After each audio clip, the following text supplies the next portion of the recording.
are reminding the nation that it is a crime for people to live in this rich nation and receive starvation wages. We are the wealthiest country in the history of the world.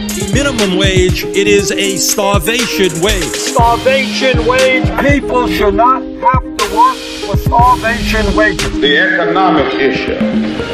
We're tired of working full-time jobs for part-time income. It is not a radical idea, is that no person who works 40 hours a week should be living in poverty. That in America we have millions and millions of working people. People are working not one job, they're working two jobs, they're working three jobs, but are not making enough money to put bread on the table, trying to cobble together some income and some health care, or to take care of their kids, and that has got to end.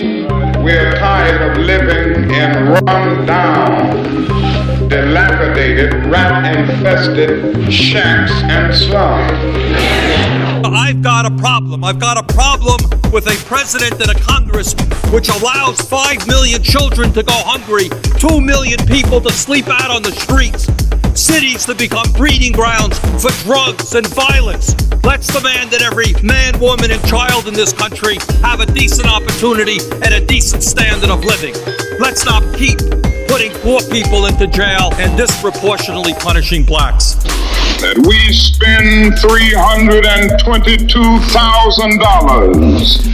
for each enemy we kill in Vietnam, while we spend in the so-called war on poverty in America only about $53 for each person classified as poor. We're spending $270 billion a year on the military, but we don't have a major enemy. I know it hurts your feelings. I know you're upset about it. I know you're hoping and praying that maybe we'll have another war.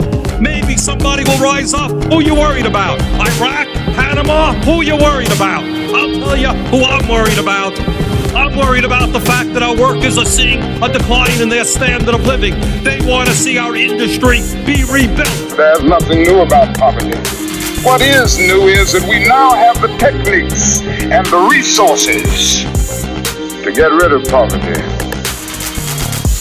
And the real question is whether we have the will.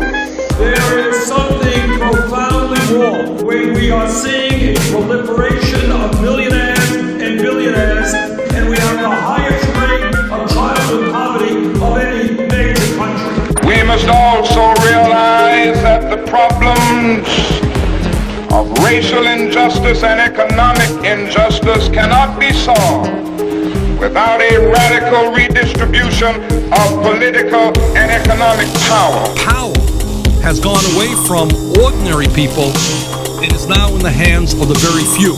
This country, this great country, this democracy is evolving into an oligarchy. The American political system has been totally corrupted. And they are using their wealth and they are using their power to enrich themselves.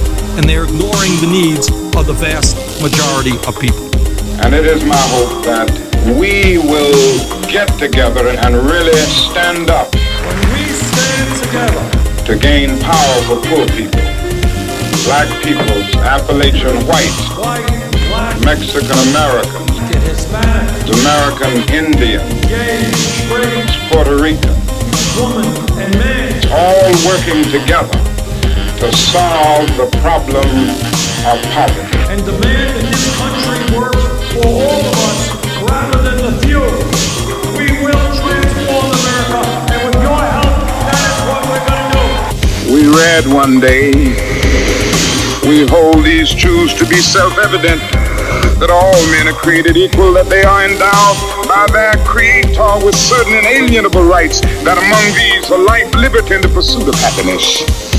But if a man doesn't have a job or an income,